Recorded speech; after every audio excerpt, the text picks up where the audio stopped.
Bonsoir à tous, ravi de vous retrouver en ce dimanche 8 décembre sur Monaco Info. Voici les titres qui seront développés dans ce journal. Les yeux du monde sont rivés sur Notre-Dame de Paris ce week-end. Si les célébrations se sont poursuivies aujourd'hui avec entre autres une messe de consécration, la grande inauguration avait lieu hier en présence d'une cinquantaine de chefs d'État et de gouvernement, dont le prince Albert II que vous entendrez dans ce journal. C'est un événement chez nous cette fois, le rallye Monte-Carlo approche et les commissaires de l'Automobile Club de Monaco se préparent. Une de nos équipes a pu suivre les 150 bénévoles dans leur journée de formation ce dimanche. Un exercice grandeur nature, vous le verrez. Et puis nous passerons à table avec le déjeuner organisé cette semaine au Cordon d'Or, au cours duquel les élèves du lycée Régnier 3 ont compté parmi leurs convives le ministre d'État Didier Guillaume avant d'accueillir notre invité Roberto Garçon. Le journaliste et réalisateur niçois sera avec nous à l'occasion de la sortie de son livre Loin d'ici. 5 ans après le terrible incendie, les portes de la cathédrale Notre-Dame de Paris sont enfin ouvertes au public depuis cette fin d'après-midi. Ce matin, une première messe, mais accessible seulement sur invitation, a eu lieu et hier, bien sûr, l'inauguration officielle en grande pompe. Le souverain, comme de nombreux autres chefs d'État et de gouvernement, ont fait le déplacement. Nous retrouvons dans la capitale française notre correspondant Justin Adel pour le résumé de cette soirée historique. Ils sont nombreux à avoir répondu à l'invitation du président français. Peu avant le début de la cérémonie, le prince souverain comme d'autres chefs d'État ont été accueillis par Emmanuel Macron et la première dame avant d'entrer au sein d'une cathédrale totalement rénovée. À 3 reprises, l'archevêque de Paris donne 3 coups de crosse à la porte de Notre-Dame. C'est officiel, la cathédrale renaît de ses cendres. Enfin, pas encore. Ce n'est que le début d'une cérémonie qui va durer presque 2 heures. Avant la liturgie, hommage aux personnes qui ont sauvé dans un premier temps Notre-Dame, les sapeurs-pompiers de Paris, puis dans un second temps, ceux qui l'ont reconstruite, les compagnons. Des applaudissements chaleureux, les premiers au cœur de cet édifice rénové. Une manière de remercier ces personnes qui ont œuvré pour la préservation de ce patrimoine cher à la France. Emmanuel Macron tient à les remercier lors de sa prise de parole. Je me tiens devant vous avant que ne commence la liturgie pour vous dire la gratitude de la nation française. Gratitude à l'égard de tous ceux qui ont sauvé, aidé et rebâti Notre-Dame de Paris. Gratitude à l'égard de tous ceux qui sont présents au moment où nous nous apprêtons à la rendre aux catholiques, à Paris, à la France et au monde entier. Devant plus de 1500 spectateurs dans la cathédrale, 40 000 dehors et des millions dans le monde entier derrière leur écran, tous suivent de près la liturgie et notamment les sons provenant à nouveau du célèbre orgue de Notre-Dame.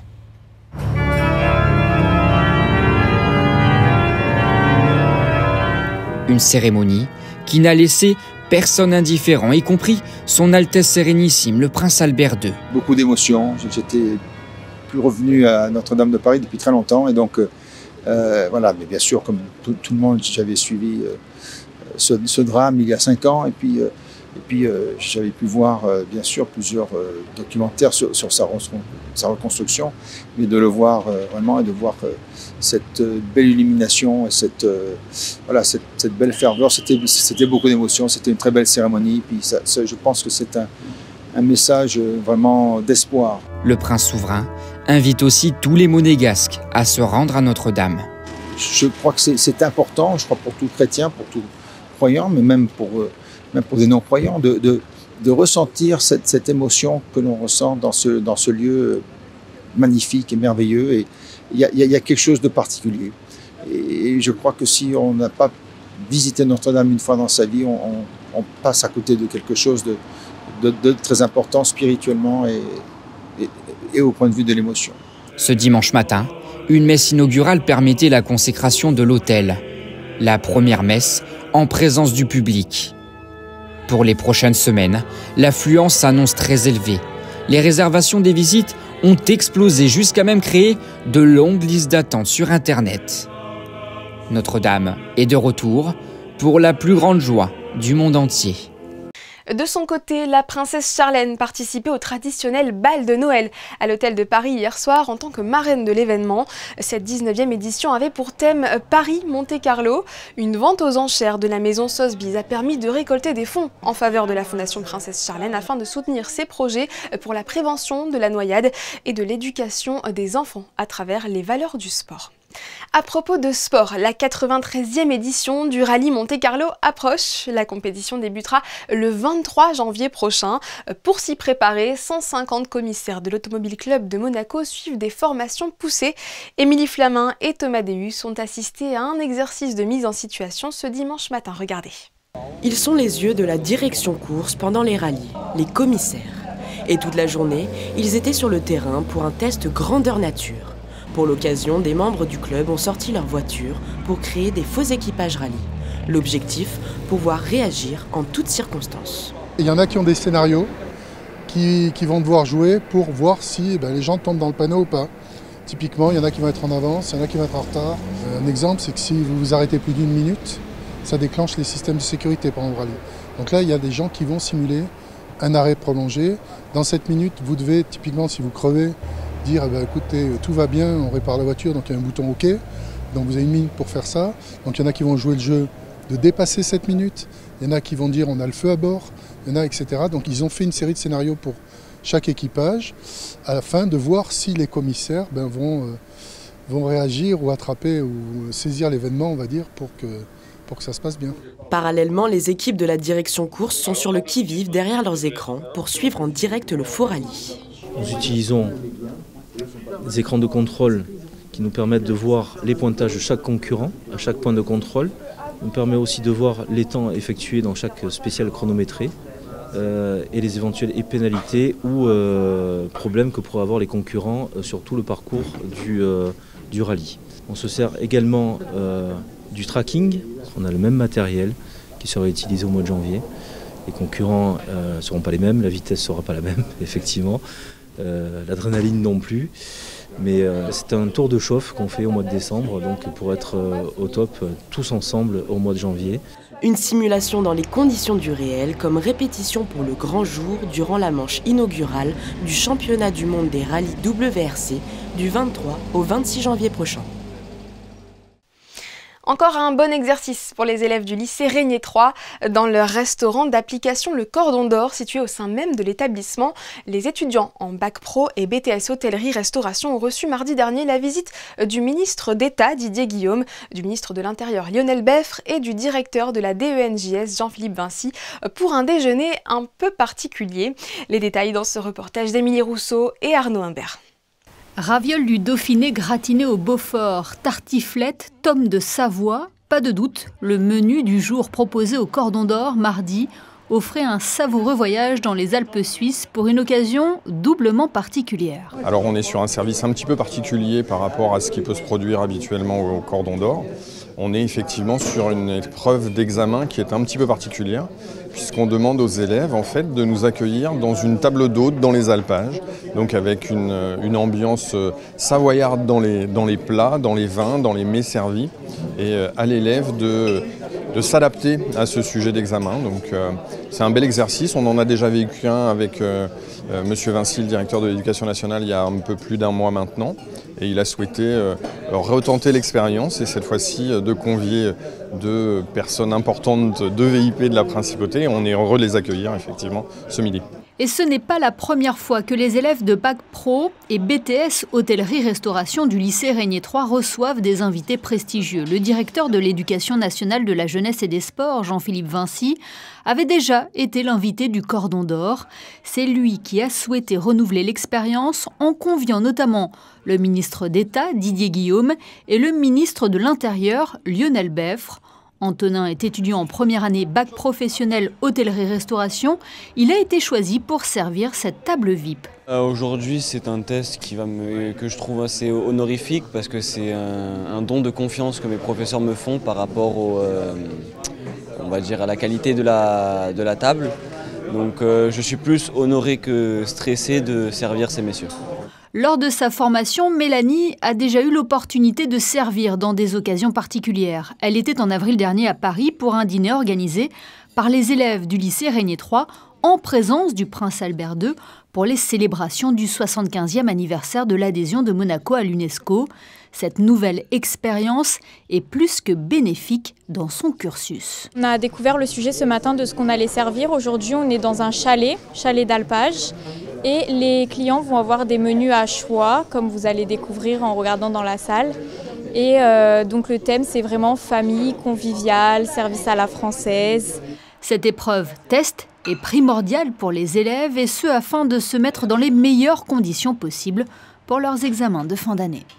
Et si vous souhaitez réserver une table au cordon d'or, cela est tout à fait possible. Sur le site internet lycée-régnier3.gouv.mc, le restaurant sert du lundi au vendredi. Un concept quelque peu similaire, avec non pas des lycéens, mais des personnes en situation de handicap. Pour sensibiliser à l'inclusion des handicapés dans le domaine de la restauration, l'association varoise Restaurande les a mis au défi d'assurer un dîner de gala en cuisine et en salle. Cette première à Monaco avait lieu à l'hôtel Novotel. Elle nous est racontée par Gaëtan Lebrun sur des images de Camille Calouni.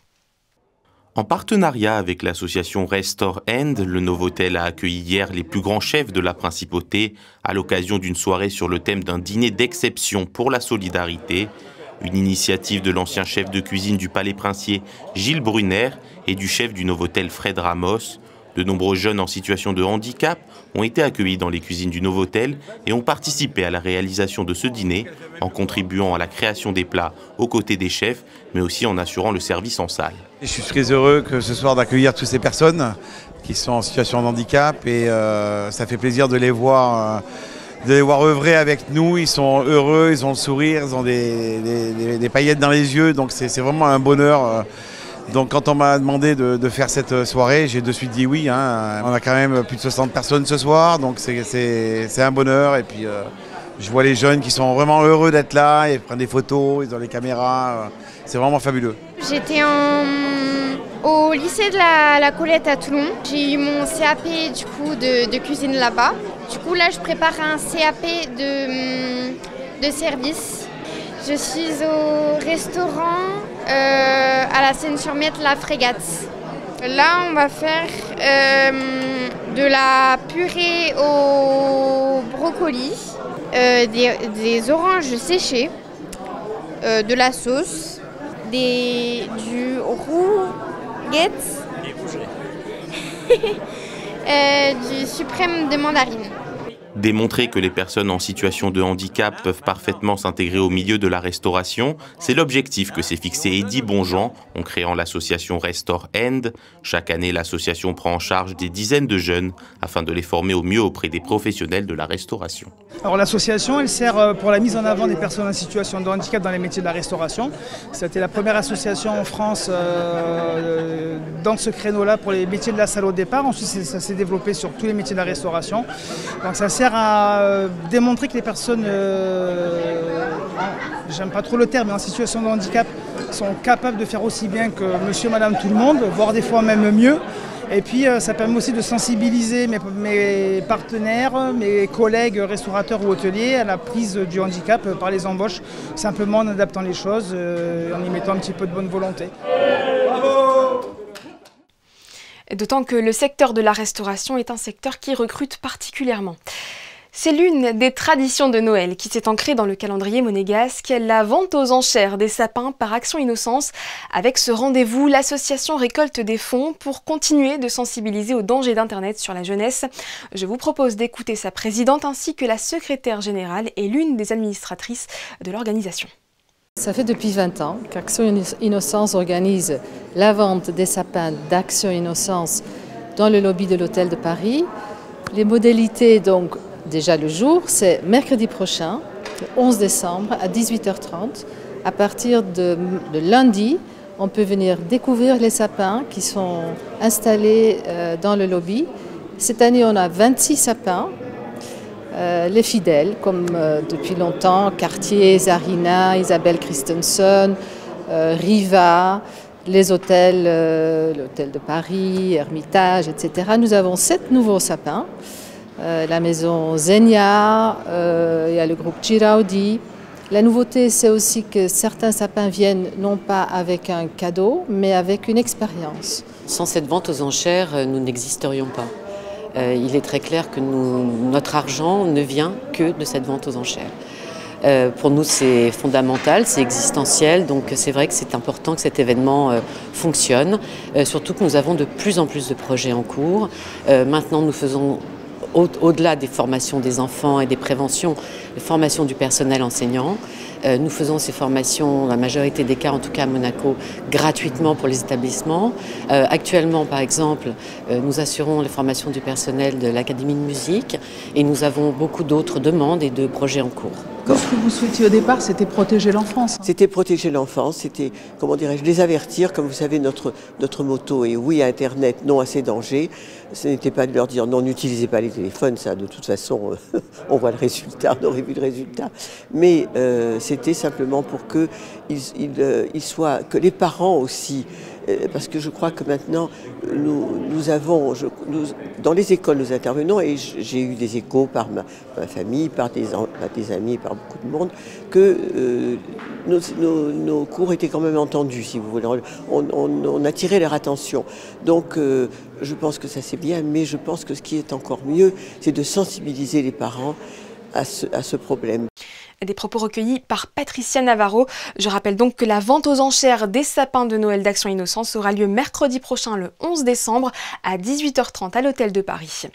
Autre tradition de Noël en principauté, créée il y a 10 ans maintenant sur le Rocher, le chemin des crèches démarre de la rampe Major jusqu'à la place des Carmes en passant par la statue Malizia. Il est composé d'une 50aine de crèches de tous les continents et chacune a ses particularités, comme nous l'expliquent Gaëtan Lebrun et Julien Legier. Comme chaque année, Monaco organise en décembre son chemin des crèches. Une 50aine de crèches sont mises en place chaque année sur le Rocher afin de mettre en avant l'histoire et les traditions ici en principauté. Fabienne Mourou, créatrice de ce chemin des crèches, possède plus de 300 crèches et santons et les expose chaque année autour du Palais Princier afin d'offrir un peu de joie et de nostalgie aux passants en ces périodes de fête. C'est une longue histoire puisqu'elle a 11 ans. On a fêté les 10 ans du chemin des crèches l'année dernière. C'est parti d'une idée assez forte puisque c'était de vouloir reposer un petit peu la nativité et la crèche sur la place du Palais. Et à partir d'un chalet qui a démarré sur la place du Palais, qui était le chalet du Palais, on a commencé à mettre une crèche provençale avec notre souverain. Et le succès a été réel. Et donc les habitants du Rocher nous ont demandé en disant « mais est-ce qu'on ne pourrait pas continuer l'année d'après ?» Et donc l'idée de tous ces chalets est venue à partir de là de s'étendre sur tout le Rocher. Cette année, grande nouveauté, un jeu de culture générale sur le thème de Noël a été mis en place pour les jeunes via un QR code présent sur chaque crèche tout le long du chemin afin de rendre les visites plus interactives et essayer de recréer cet esprit de famille. Une idée lecture à présent avec l'ouvrage d'un journaliste prometteur, réalisateur et photographe de la région.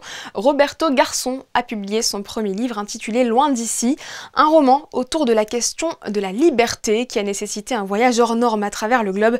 Ce Niçois est avec nous ce soir pour partager cette folle aventure. Bonsoir Roberto Garçon. Bonsoir. Sans tout déflorer, est-ce que vous pouvez nous donner quelques éléments de l'intrigue ?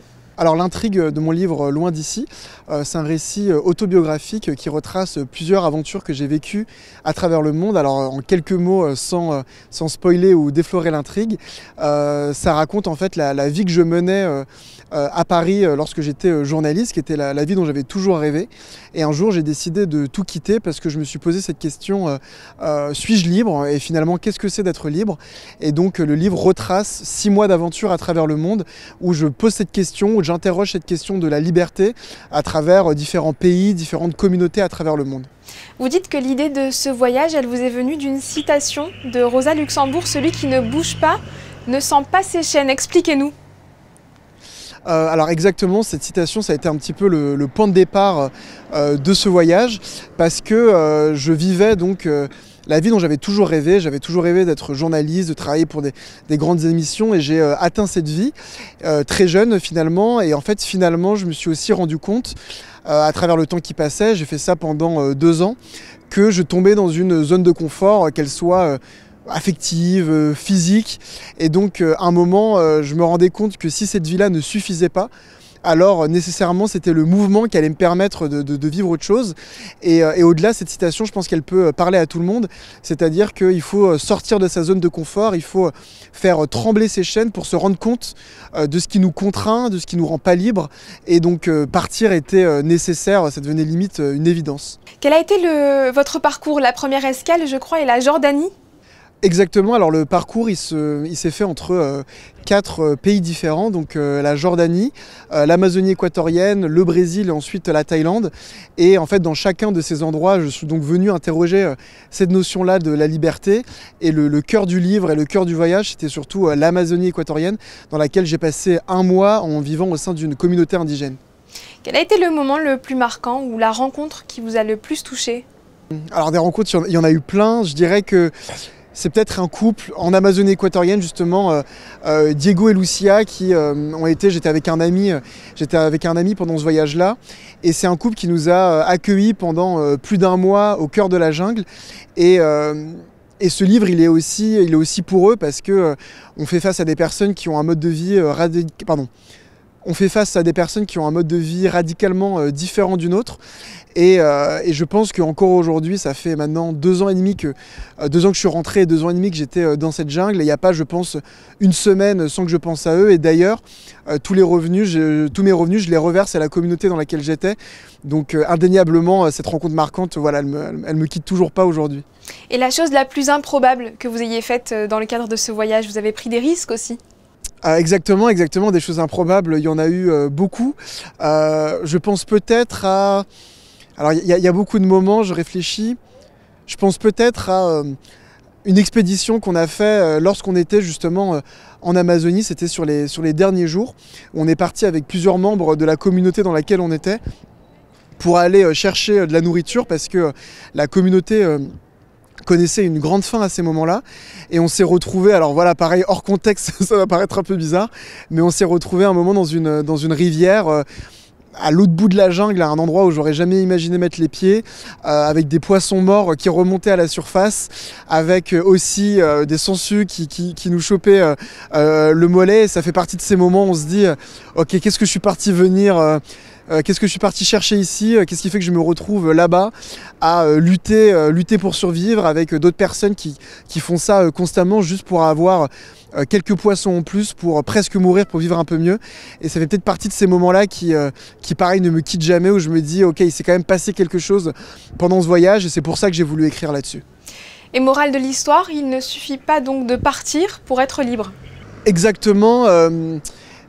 Parce que finalement, partir, c'est une fuite vers l'avant. Moi, la manière de faire trembler mes chaînes, si on reprend la citation, et ma manière de trouver la liberté, c'était le voyage. Mais en fait, on se rend compte lorsqu'on part qu'on fait juste face à d'autres réalités, parfois bien plus cruelles que les nôtres, ici, à Monaco, sur la Côte d'Azur ou ailleurs. Et on se rend compte que la conception de la liberté que nous, on peut avoir, elle est complètement ridicule dans certaines autres... que la conception de la liberté qu'on a ici, elle est complètement ridicule parfois dans d'autres zones du monde. Donc peut-être ce que je retiens, c'est avant tout que la liberté, c'est pas un état absolu, c'est des espaces des marges de liberté, des espaces de manœuvre qu'on arrive à s'offrir à un moment, des espaces temporaires. Et aussi, surtout, le message que je veux faire passer, c'est que la liberté, ça reste... on peut l'imaginer de manière individuelle, moi j'aime aussi l'imaginer comme quelque chose de collectif. Donc finalement, quand je suis rentré de ce voyage, je me suis rendu compte que ma liberté individuelle n'était pas la plus intéressante, et que le plus intéressant, c'était de la porter vers les autres et de continuer à travailler pour non pas seulement se rendre libre, mais rendre libre les personnes autour de nous. L'ouvrage est illustré et les photos sont de vous? Exactement, je suis aussi photographe, donc à côté du journalisme et de l'écriture, la photographie c'est aussi une de mes passions, et j'ai décidé un peu de m'inscrire dans la logique de la photographie humaniste, et donc les gens pourront retrouver à la fois dans le livre quelques-unes des photos que j'ai fait pendant ce voyage pour mettre un peu des visages et des paysages sur les éléments que je raconte, et aussi sur mon compte Instagram, je publie régulièrement des photos, donc les gens peuvent me suivre au nom de Roberto Garçon, et je publie régulièrement des photos de mes aventures, et il y en a beaucoup aussi à venir de ma dernière expédition en Mongolie. Donc voilà, si les gens s'intéressent à la photo, je les invite à me suivre pour qu'on puisse échanger autour de ça. Que peut-on vous souhaiter pour la suite? Quels sont vos projets désormais? Alors dans l'immédiat, c'est d'abord de faire vivre ce livre. c'est de le faire vivre au maximum. Donc j'ai envie voilà, que les gens s'en emparent, que les librairies s'en emparent, que voilà, ce livre mène sa vie parce que je tiens à le rappeler parce que c'est important pour moi que je reverse tous les revenus. Donc à chaque fois que les gens l'achètent, ils font une bonne action aussi en participant directement à la cause qui est dans le livre. Donc d'abord, cette première étape, c'est ça, c'est de continuer à faire vivre ce livre, que ce soit à travers des conférences, des échanges, des discussions avec les gens, un point de départ. Et aussi à terme, j'aimerais continuer à développer des récits comme ça, qui sont entre la photo, l'écriture, le journalisme, mais avec toujours cet élément d'aventure, mais aussi de solidarité. Donc voilà, je me souhaite en tout cas plus d'aventure et aussi plus de solidarité et de projets qui non seulement m'épanouissent, mais épanouissent les autres avec ça. Eh bien, on vous le souhaite également. Merci beaucoup, Roberto Garçon, d'avoir été avec nous ce soir. Merci beaucoup de m'avoir reçu. Dans quelques instants, le coup d'envoi du choc de Betclic Elite à Paris. Frédéric Elion a interrogé les joueurs de la Roca Team sur leur état d'esprit avant cette rencontre très attendue des amateurs de basket. Ça devient un peu une équipe rivale maintenant, hein, Paris-Monaco. Donc voilà, clairement on a vraiment à cœur de montrer que c'est nous l'équipe leader du championnat de France. Donc on ne l'est pas pour le moment au classement, ça c'est sûr. Mais voilà, on veut se rattraper par rapport à ça. Il y a une espèce de rivalité maintenant entre eux et nous. Donc voilà, il va falloir qu'on monte du caractère et on ne peut pas... Voilà, arriver là-bas sans savoir ce qui va se passer, on sait comment ils jouent, il va falloir qu'on s'adapte et qu'on arrive prêt. Au début, c'était un peu surprenant, maintenant voilà, on comprend qu'ils surprennent toutes les équipes. Donc voilà, ils surprennent toutes les équipes, mais ça ne nous surprend plus. Je pense que c'est une équipe qui joue très bien ensemble. Voilà, c'est beaucoup de mecs qui se connaissent depuis quelques années maintenant. Un style de jeu qui a finalement peu changé malgré le changement de coach. Donc voilà, et sincèrement, ils ont une super alchimie ensemble. Et c'est ce qui fait qu'ils gagnent des matchs. Voilà, j'ai rien d'autre à dire. Franchement, sincèrement, c'est surprenant. C'est vraiment surprenant. Je peux pas dire le contraire. Maintenant, voilà, faut à nous de ne pas nous laisser surprendre. Encore une fois, je dirais dimanche. Et le début du match est programmé à 19 h.